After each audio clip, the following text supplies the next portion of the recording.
Hello viewers, টপার্ট আপনাকে স্বাগতম। আমি সাথে আছি তারেক।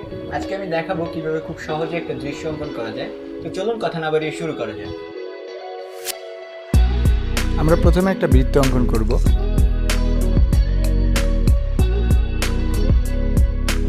পরে আমরা একটা ঘর আঁকবো।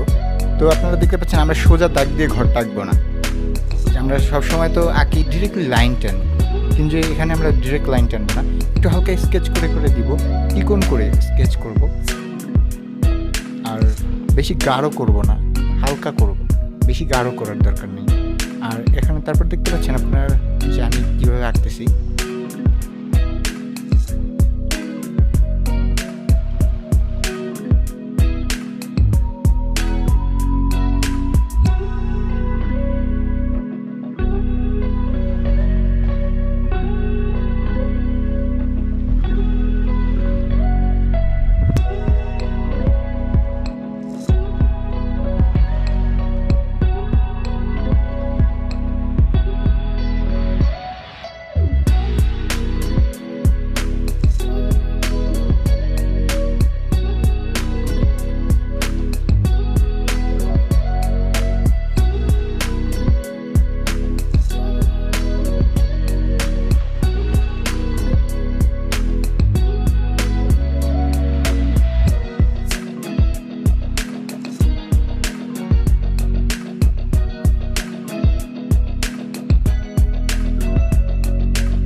আমাদের ঘর আঁকা কমপ্লিট।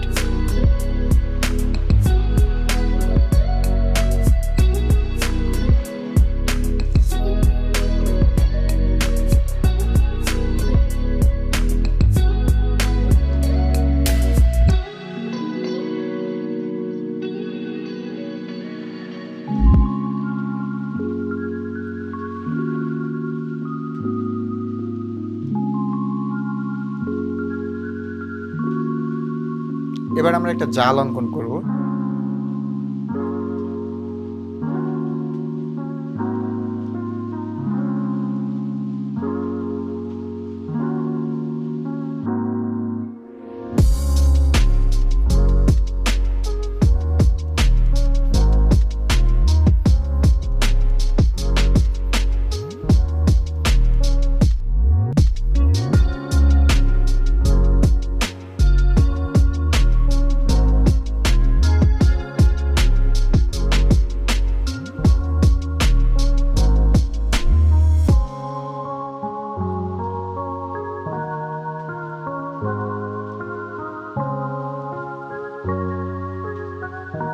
আপনি যদি আমার ভিডিওটা মনোযোগ সহকারে ধৈর্য সহকারে দেখেন তাহলে আশা করি খুব সহজে আপনি এটা কমপ্লিট করতে পারবেন।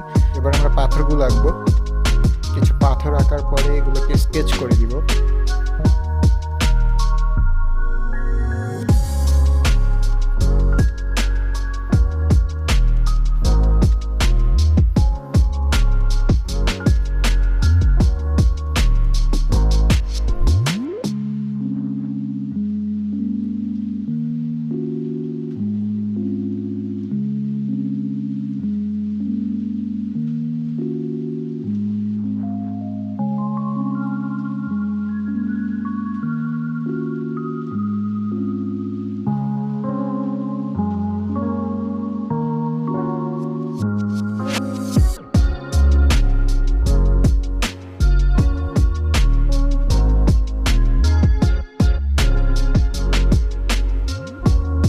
সহজভাবে এটা অঙ্কন করার চেষ্টা করেছি যাতে যারা বিগিনার আছেন তাদের জন্য কোনো সমস্যা না হয়, আর তারা যেন খুব সহজেই এটা অঙ্কন করতে পারেন।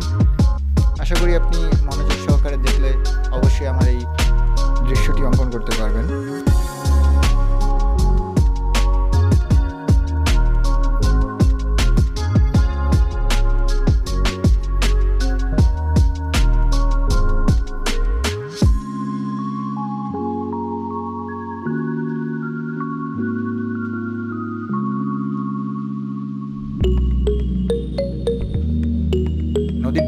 আসে পারে, ওইটাকে আমি এঁকেছি।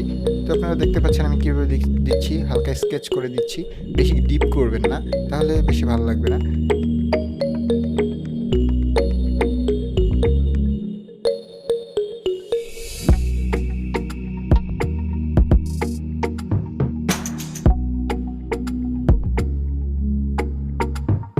পাথরের দিকটা, যে পাথরের সাইডটা আছে এই সাইডটা হালকা গাঢ় করবেন, আর এই পাশটা সম্পূর্ণটাই হালকা রাখবেন। আর ওই সাইডটা, পাথরের সাইডটা দেখতে পাচ্ছেন আমি একটু ডিপ করে দিছি, গাঢ়।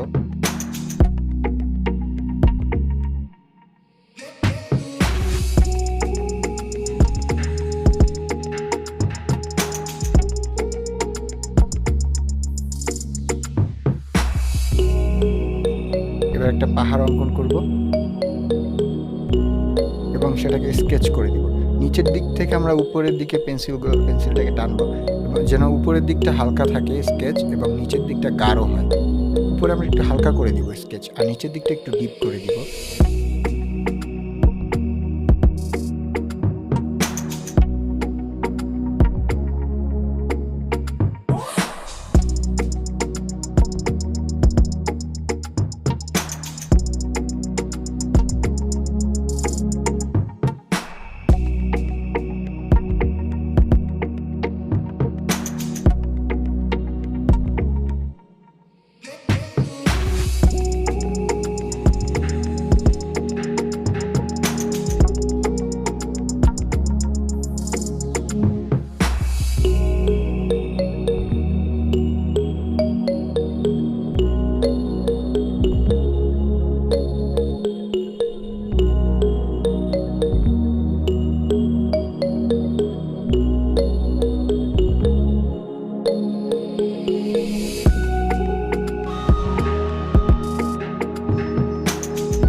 আজকের মতো এতটুকুই।